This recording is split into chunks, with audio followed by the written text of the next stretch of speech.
So I did a lot of research on gaskets for the Turbo 400, and turns out that this LubeLocker was the one that had the best reviews, and it's also reusable.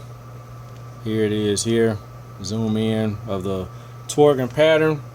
So let's go ahead and open this up.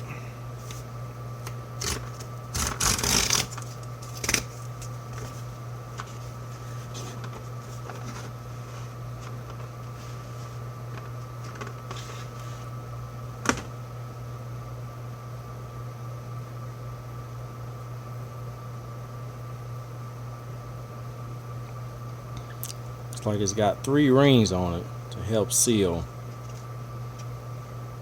It's a nice gasket. I hope it does good. I got a Summit Racing aluminum pan to go with it, so we'll see how that combination goes. I'll talk to y'all later. Bye.